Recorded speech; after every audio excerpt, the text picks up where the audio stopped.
We're here this afternoon with Erik Berglöf, the Chief Economist of the European Bank for Reconstruction and Development. And I'm proud to announce the newest member of the INET Governing Board. Erik's here to discuss his report, Recovery and Reform, which has just come out, and he's in the United States now discussing it with various policy officials and various groups around the country.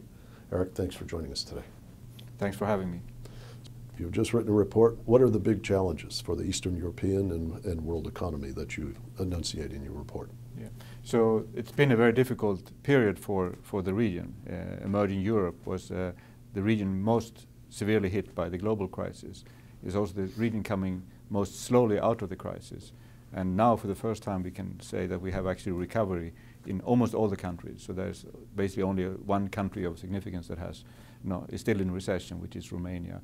So it has been a very difficult period, and the concern now is that there will not be the lessons learned from this crisis that we wanted to see. So lessons learned in terms of actually addressing some of the vulnerabilities that the crisis illustrated or brought to our attention. So that is the main concern now, that the reforms that are needed are not being undertaken because the growth is back, capital flows coming back at least into part of the region. So that is really the main concern right now.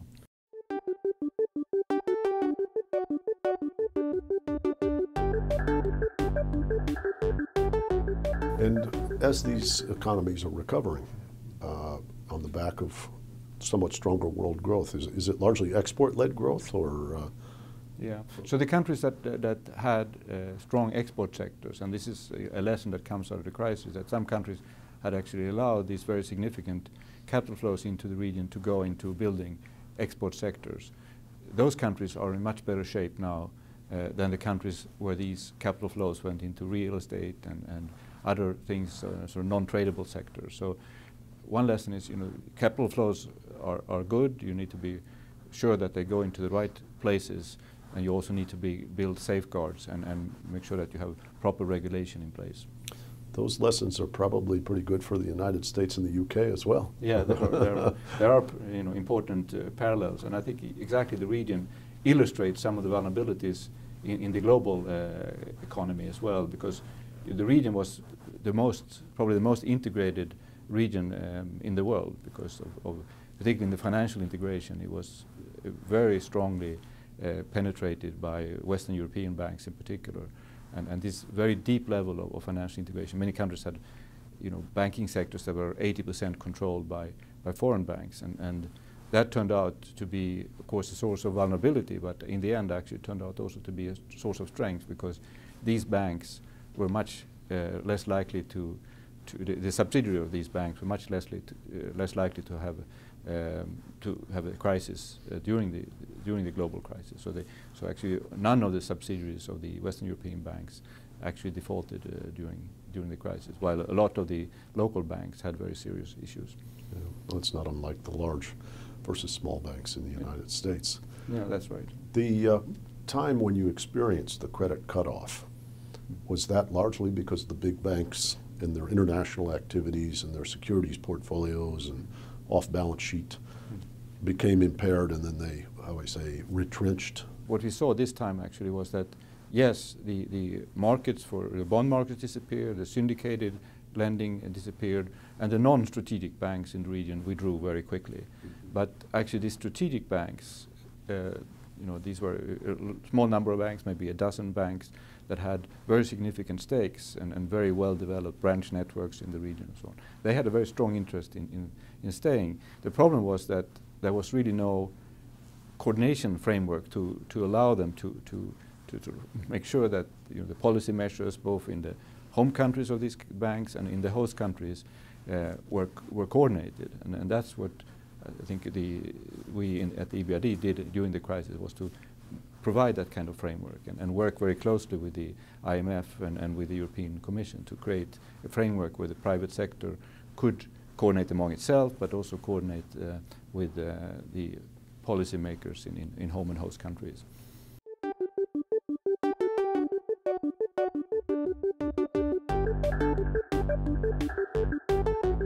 The crisis and its aftermath have taken place during the process of European enlargement.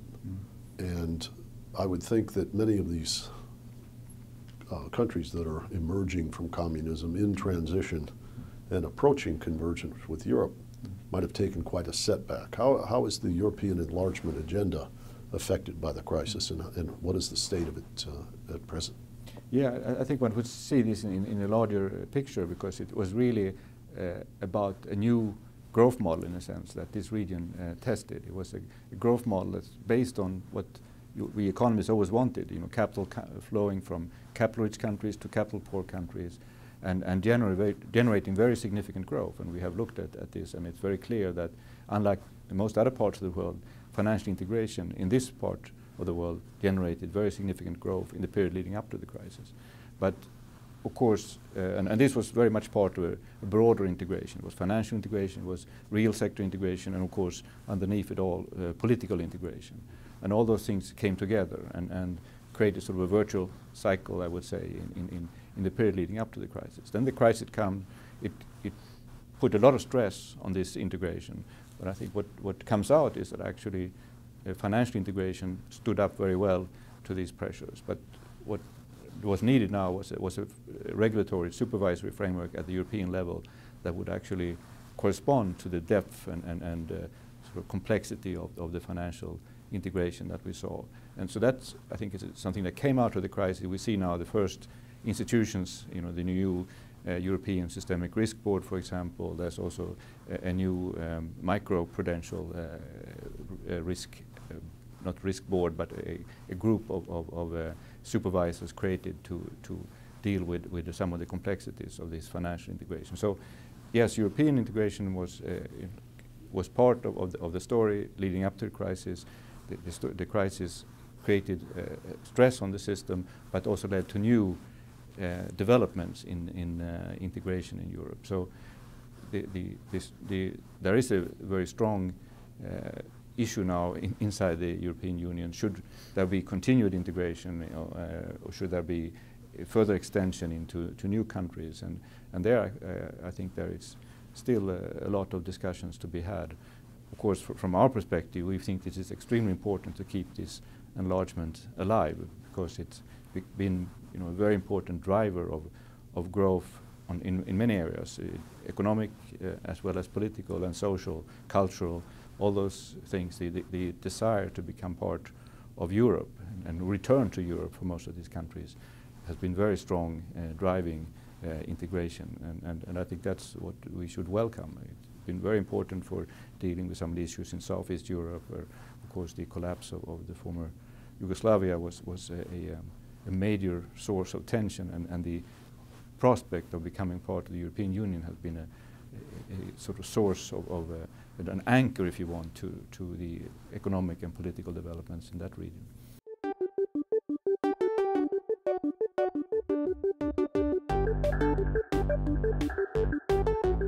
I've seen work, I believe it's Dalia Marin has done a lot of work on the changing nature of the workshop of German industry and Austrian industry, and how much of the skilled labor, unlike the United States, where much of the outsourcing of labor was unskilled labor, first to Mexico and then to the Asian countries. But it looked as though in this period of integration, the German industry greatly benefited from cost savings, because the highly skilled labor, the scientists, designers, and so forth, existed in great plenitude and with great skill in places like Slovakia and Poland and in Russia. Yeah, I think that's true. The region came into transition, into the reform period, with very significant human capital. It turns out that some of that human capital was not so useful for building modern businesses, because it was capital that was so adjusted for a different type of economy. But there were certainly pockets of deep skills in some high-tech areas, and also I think in some countries, particularly in Central Europe, the university systems have been developing well after the transition started. So yes, if you look at the integration, these supply chains that have developed, it's quite remarkable what has been achieved. And actually what you see, for example, car manufacturers, German, investing in the Czech Republic, building supply networks in the Czech Republic, and then bringing these suppliers to their operations in Spain, for example. So, you know, very deep integration, a lot of divisions along the value chain, and you know, exploiting the advantages in different markets and in different economies. It's interesting to see the reaction of commentators, because some who see these, you might call elaborate supply chains, see that as an integrated force and very strong. Others see it as like a very highly delicate machine that if any one link breaks, it can freeze up the entire region. I don't know how... No, I think it is a source of vulnerability, clearly, because it's not only about the division of this value chain, but it's also that at each phase of this chain, you know, there is an attempt to optimize and really bring down, for example, inventories and so on. So you create sort of a vulnerability that is there. But on the other hand, I think it's also you know, modern supply networks, for example, try to adjust to build in various ways of absorbing shocks. So I think there is sort of a complexity, but also a understanding for the need to adjust to shocks. So over time, I think these networks will become even more important, and it's very important to be part of them if you're going to be part of the growth story in the world. And that, I think, emerging Europe has great potential for being part of that.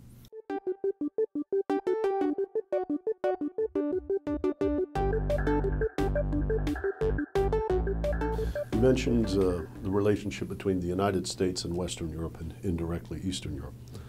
How about the emergence of Asia? How is that linked into the prosperity, ultimately, of the Eastern Europe? Yeah, it's very interesting, because, of course, you would think for many of the countries there is a strong proximity of China. You know, China is of course very close with borders to Russia, but it's close to parts of Russia that are less developed and where they're rich in natural resources, things that the Chinese would be interested in, and of course a need for consumer products in Russia and so on. But the trading links are very much underdeveloped compared to potential, I think. So I think over time we will probably see more of that development. We see also now a lot of Chinese investment, particularly in Central Asia, but also in other parts of the region. We see it in Ukraine, in Central Europe now. So the Chinese are becoming more part of this.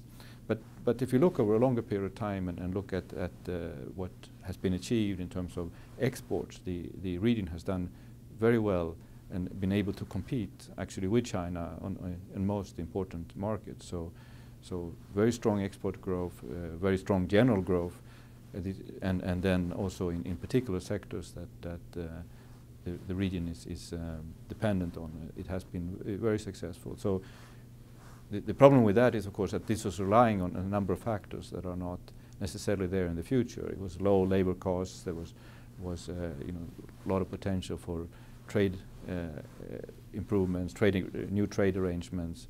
Also strong growth in major export markets. All those factors are much weaker now. So it will be a challenge to compete with the emerging Asia, but also a lot of opportunities, I think, for the region.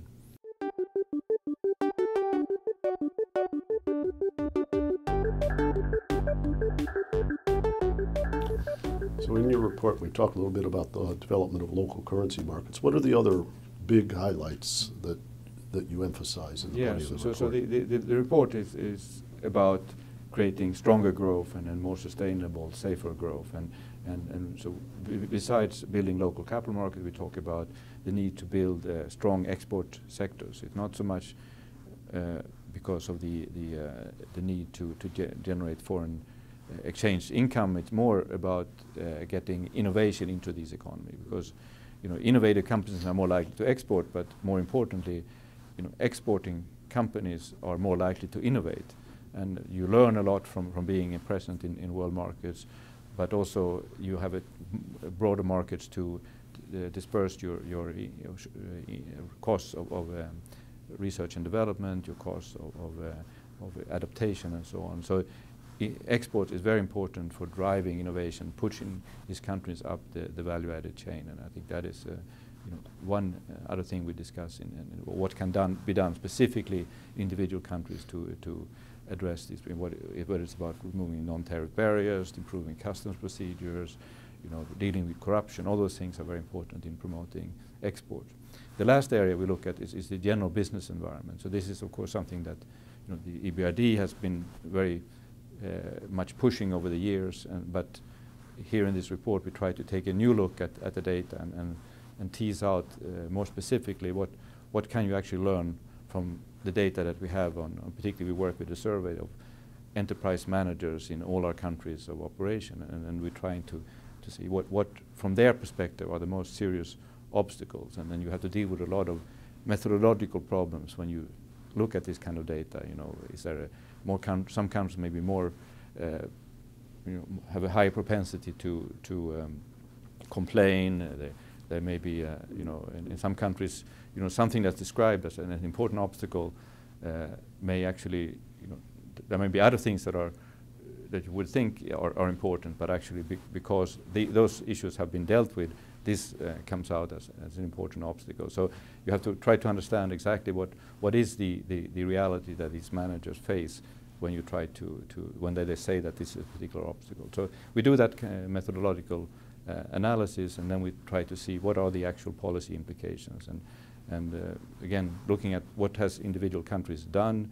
For example, we look at tax administration and look at countries that have complained a lot about tax administration, similar countries, and we see that, for example, Estonia has done a lot to improve tax administration by simplifying filings, by having more transparent and more reliable over time tax administration, and so this is a major obstacle to many firms, but in Estonia one seems to have been able to deal with this, so you can learn from Estonia. Similarly, looking at corruption, we see that in Georgia over time the corruption has perceived as an obstacle become much less worrisome for businesses. If you look at other countries in the former Soviet Union, it has increased in importance as an obstacle. So what did Georgia do? Well, Georgia, they criminalized, for example, bribery.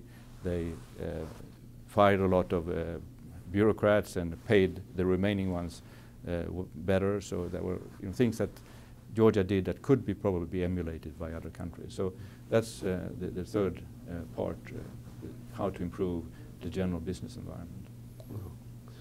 Well, this report, first of all, is a window into a very important and emerging region of the world, and I'm grateful to you for coming in today and sharing your analysis with us, and we look forward to, future discussions, working with you at INET, and next time, every time you write a report, please come back and see us.